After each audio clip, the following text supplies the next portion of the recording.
Ilang araw nang nararanasan sa rehiyon ng Cordillera ang epekto ng pag-uulan na dulot ng habagat. Dahil nga sa tuloy-tuloy na pag-uulan, ilang kalsada sa rehiyon ang nakaranas ng pagguho ng lupa at rock slides. Gaya ng bahagi ng kalsadang ito sa Sitio Goldfield, Barangay Poblasyon sa bayan ng Itogon, Benguet. Dahilan para isara ito sa mga motorista. Halos naman basta hindi masyadong malakas yung ulan, nakiklear lahat yung mga kalsada, yung mga pinakamalapit papuntang munisipyo.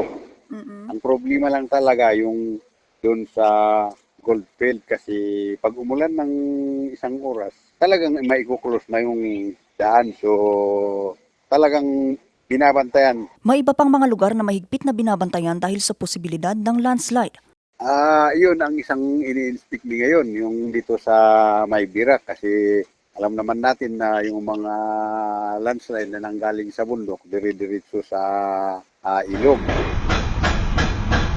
Sa Mountain Province naman, bahagyang isinara ang Mabaay Sabangan Road sa Sitio Dugo, Barangay Napuas, Sabangan dahil sa mga pagbagsak ng mga bato.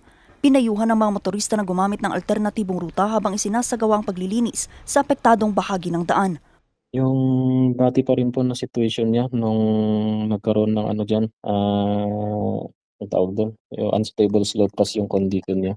Nakaranas din ng pagguho ng lupa ang bahagi ng Baguio Bontoc Road sa Sitio Tabak, Sabangan. Kasalukuyang nagsasagawa ng rock breaking at debris hauling operation sa mga tauhan ng DPWH upang ganap na maibalik ang dalawang linya ng kalsada. Sa kabila nito, nananatiling bukas at madadaanan ang iba pang national road at tulay sa Mountain Province.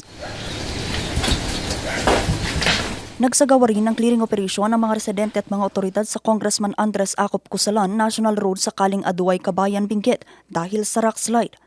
Naglagay na rin ng caution tape ang mga otoridad sa parte ng Kaak Road to Yakap section sa bayan ng Bugyas, Benguet ngayong araw dahil sa pagguho ng isang parte ng kalsada. Bagamat bukas pa sa mga motorista, iba yung pag-iingat ang kanilang payo. Noong June 3, nakaranas din ang pagguho ng lupa sa bahagi ng Purok Sis, Barangay Calaklan sa Olongapo City.